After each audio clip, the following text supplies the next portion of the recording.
Dirceu Hermes, ele que é presidente do GAPA, o Grupo de Apoio à Prevenção à AIDS, para falar sobre o Dezembro Vermelho. O Dezembro Vermelho que é o mês de conscientização aí sobre a AIDS, né? Então, Dirceu, dando início a nosso talking, primeiramente muito bem-vindo, né? E qual a importância do Dezembro Vermelho como mês de conscientização sobre a AIDS e como que essa campanha contribui na prevenção? Bom, Igor, em primeiro lugar, obrigado pelo convite. Prazer ser entrevistado pela primeira vez por você. Então, acompanho o teu trabalho.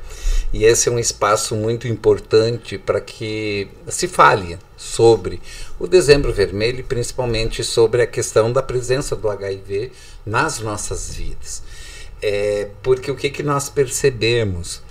Teve um período na história em que a AIDS ela foi muito pauta, principalmente na fase aí dos anos 80, 90, e que ela foi uma doença que ela pegou uma elite intelectual maior. Então morria Sandra Brea, Cazuza, Freddie Mercury, e isso tudo foi estampando. Quando o HIV, a AIDS, ela se tornou uma doença de pobre, o que nós prestamos? Ela sai da pauta. Não só da questão da cobertura midiática, porque na região nós temos um diferencial, nós falamos muito, utilizamos muitos espaços para falar, mas da própria questão de controle de saúde pública. Então, quando você tem um Dezembro Vermelho instituído, né, e no caso de Chapecó, ele foi instituído em 2016 oficialmente, você tem um mês para abordar a existência da AIDS, e principalmente para alertar a população que ela é uma doença real, é uma doença crônica, que ainda não tem cura, tem tratamento e tem prevenção. É possível evitar a doença. Então, o Dezembro Vermelho ele é importante por isso, principalmente para dar visibilidade à questão da causa. Certo, obrigado, professor. E quais são os principais objetivos do Dezembro Vermelho e como que a ação desenvolvidas nesse período elas impactam na relação à disseminação do HIV, da AIDS, né? Olha só, hoje nós temos, né, no Brasil, nos estudos até 2022, 1 milhão de pessoas vivendo com HIV. Nós temos somente aqui em Chapecó, quer dizer, Chapecó e os 33 municípios pactuados hoje ao serviço de referência, 1.448 casos de AIDS. Então, nós temos uma doença presente. Mas, principalmente, quando nós paramos e refletimos sobre a existência desses números, é importante que a gente fale sobre as formas de tratamento e as formas de diagnóstico, principalmente. Porque nós temos um desafio instituído pela Organização Mundial de Saúde para que até 2030 nós cumprimos, né, o mundo todo cumpra com o pacto do 90-90-90, que ele consiste o quê? Testar 90% da população, de 90% da pessoa testada e diagnosticada com HIV, 90% tratada, né? E desses 90% tratada, 90% com carga viral zerada. Porque o que acontece, Igor? A partir do momento que a pessoa ela está com a carga viral indetectável, ela é igual intransmissível. Isso quer dizer o quê? Que a pessoa ela não vai transmitir o vírus para uma outra pessoa. Então, olha só, são informações importantes que, se não é o Dezembro Vermelho, ele não ganha força e não se leva esse conhecimento à população. Porque nós temos hoje, o grande dificultador é fazer com que as pessoas elas realizem o teste, que elas façam o exame. E quem é que precisa fazer o exame? Toda pessoa que teve uma relação sexual com um parceiro cuja sorologia você desconhece e essa relação não foi protegida, você precisa fazer o teste. E é importante fazer o teste porque enquanto mais cedo você vai diagnosticar, a sua sorologia, mais cedo você começa o tratamento e mais cedo você tem a tua carga viral indetectável. Certo, obrigado, Dirceu. E em relação ao falar sobre, muita gente tem o vírus da AIDS como um tabu, né? Não gostam de falar sobre esse assunto, mas eu gostaria que o senhor ressaltasse a importância de falar sobre esse assunto desde lá do ensino fundamental, né? Que esse assunto ele deve ser tratado, as pessoas devem tomar conhecimento desde sempre, né? Olha, Igor, você levanta uma questão bem pertinente. Por quê? O que nós sentimos? Uma dificuldade de falar sobre sexo e sexualidade. E essa dificuldade ela tem aumentado nos últimos anos. Me parece que as famílias estão mais receosas em tocar neste assunto. Então, o que acontece? Falta da informação. E essa falta de informação e o próprio preconceito que o assunto ele gera impede com que as famílias elas tenham em casa uma conversa aberta sobre a questão de sexo e sexualidade. E hoje os pais precisam conversar com os filhos sobre o que é um ato sexual seguro. Até mesmo porque a curiosidade ela leva à exposição. E o que nós sabemos até hoje? Que a única forma de prevenir uma doença sexualmente transmissível é a prevenção. A pílula, o anticoncepcional, ele evita uma gravidez, mas ele não evita uma infecção, uma infecção sexualmente transmissível. Então nós temos algumas doenças que nós considerávamos erradicadas, como a questão da sífilis. Ela se tornou uma doença bem presente no nosso cotidiano. E por quê? Porque as pessoas não estão se prevenindo.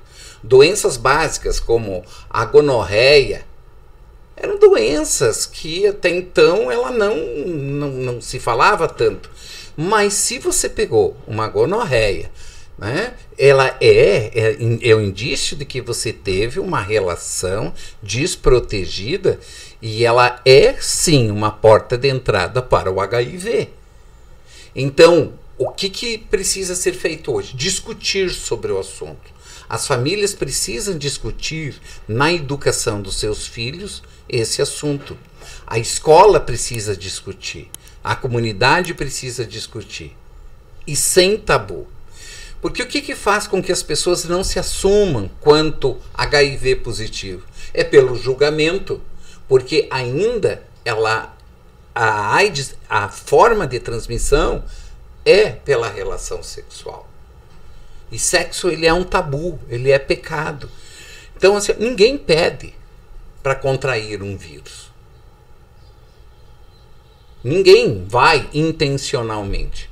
Mas ele acaba sendo um tabu. Então as pessoas têm vergonha de admitir a sua sorologia. As pessoas têm vergonha porque o outro aponta. Você contraiu porque você quis, quem mandou você fazer sexo. É mais ou menos essa relação. E as pessoas têm dificuldade hoje. Quem tem a questão do HIV, ela tem dificuldade de restabelecer as suas vidas afetivas, né? E está se banalizando, Igor. Tanto é assim que se a gente pegar dados, né, nós temos um crescimento sobre a população jovem. E o que nos preocupa é que na faixa dos 16 aos 25 anos de idade, esses jovens infectados com o vírus, eles têm uma progressão muito rápida do HIV para AIDS. Mas o que quer dizer do HIV? O HIV é quando você tem o diagnóstico. A AIDS é quando você já tem doenças em funções da imunodeficiência causada no organismo. E essa população ela está evoluindo muito rápida. E a questão do contágio ele aumentou em torno de 25% nos adolescentes. Isso quer dizer que alguma dessas esferas, familiar, educacional, institucional, está falhando, está tendo falha. Certo, obrigado, Dirceu. E agora, voltando ao assunto em relação de falar sobre isso, o que o GAPA está promovendo nesse mês de dezembro para divulgar para que as pessoas saibam que é a AIDS, que é uma doença e que precisa ser falado sobre. O GAPA ele não tem uma ação pontual no mês de dezembro. Todos os dias, todos os meses do ano, a questão do HIV e da AIDS, as formas de precaução, o incentivo à questão da testagem, ela é pauta nossa durante todo o ano. Aonde que nós trabalhamos hoje? Com uma ênfase grande na questão da formação de jovens multiplicadores. Nós temos um projeto, né, com o Colégio Marechal Bormann, em que nós estamos desenvolvendo todo um material de abordagem a partir do olhar desses adolescentes. Então, nós temos diversos materiais que circulam e começam a circular a partir do ano que vem também, que foram propostos por esse grupo de multiplicadores. Mas, assim, o GAPA também, ele atua na questão das não violências. Da não violência contra a mulher, da não violência contra a criança e o adolescente. Nós temos uma preocupação grande dentro dessa questão, porque hoje o que nós olhamos, né? Cresceu no Brasil e na nossa região de uma forma assustadora, que basicamente 2 casos de violência contra a mulher, vocês quanto profissionais da imprensa registram. Quer dizer, eu não sei, não tenho a lembrança de ter vivenciado nos meus 25 anos e nos meus quase 30 de ativismo do movimento GAPA aqui em Chapecó, eu não lembro de ter passado por uma realidade dessa. Isso quer dizer que em algum aspecto nós estamos perdendo o controle. E a violência contra a mulher. E o GAPA se importa, sim. A questão da exploração sexual infanto-juvenil, a violência com que a criança sofre, que o violentador, ele está dentro de casa. Sabe? Ele está próximo das pessoas. Então, nós temos toda uma campanha voltada à questão do Disque 100, da denúncia a toda a possibilidade de exploração sexual infanto-juvenil. E nós temos, né, todo esse movimento pelas nossas mídias sociais, pelas nossas palestras nas empresas, por palestras nas escolas, nós vamos fazendo o nosso ativismo de prevenção. Nós vamos para 35 anos, no 2024, nós completamos 35 anos. E o GAPA, ele faz uma diferença na comunidade. Porque quando nós surgimos, quanto GAPA, eu não estava nessa fase, nós viemos quanto uma instituição para apoiar as pessoas quando diagnosticadas. Depois nós entendemos que precisávamos partir para que políticas públicas fossem incrementadas. A distribuição gratuita da medicação hoje, ele é resultado de uma ação movida pelo GAPA São Paulo, porque nós somos uma rede no Brasil todo, pelo GAPA São Paulo, para garantir que o Estado distribuísse o AZT na época. E isso garantiu com que nós tivemos hoje a gratuidade da medicação. Né? Hoje, todo o atendimento ele é feito. E nós temos um serviço em Chapecó excelente, com equipe multidisciplinar. Então, tu tem atendimento, e o GAPA contribuiu muito para isso. Mas o GAPA também ele vai se ressignificando ao longo desses anos.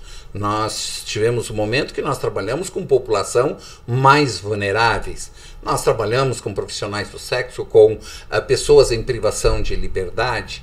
Né? Hoje nós temos a questão com uma ênfase a questão do cuidado das violências de gênero e violência contra a criança e o adolescente. A nossa pauta, a temática, ela não se esgota no Dezembro Vermelho, é o ano todo. Mas que bom que temos o Dezembro Vermelho para dar visibilidade a essa causa. Perfeito, obrigado então, Dirceu, novamente por ter aceitado esse convite para vir falar um pouquinho sobre o GAPA, né? E quem quer acompanhar o GAPA nas redes sociais, como que faz? GAPA, né? Nós estamos no Instagram. As pessoas seguem a gente lá no Instagram, no Facebook também, o GAPA está presente. E normalmente o nosso contato se dá muito por aí, porque hoje nós conseguimos, pelas mídias sociais, ter uma proximidade muito maior com as pessoas. Né? Olha só, o GAPA é para apoio. tratamento, acompanhamento na área de medicação, toda a base de tratamento é com o SAI, que é o serviço de referência. É importante que as pessoas elas procurem. E me permite, eu sei que o tempo está se esgotando, mas fazer um alerta para as pessoas. Por exemplo, agora vem final de ano, vem as festas de final de ano, principalmente o dia 1º, são festas, as pessoas elas vão para a balada, é muito mais festivo, o Natal é muito mais familiar, mas alertar as pessoas, por exemplo, que se você teve uma relação sexual, né, estourou a camisinha ou desprotegida, você precisa procurar até 72 horas uma unidade de saúde ou a UPA ou um hospital para fazer o teste e se não deu positivo para HIV, fazer a terapia antirretroviral por 28 dias. Tá? Então é importante. A PrEP, as pessoas têm esse direito. Né? Nossa, o assunto é grande, mas é isso, Igor. Certo, então obrigado, Dirceu Hermes, diretor do Grupo de Apoio à Prevenção à AIDS, nosso Talk in DI. E para você ficar bem informado, acompanhe nossas redes sociais, Facebook Diário do Iguaçu, nosso Instagram, @Diário do Iguaçu, e também o antigo Twitter, Diário do Iguaçu. Com imagens de André De Lázari para o Diário do Iguaçu, Igor Mussolini.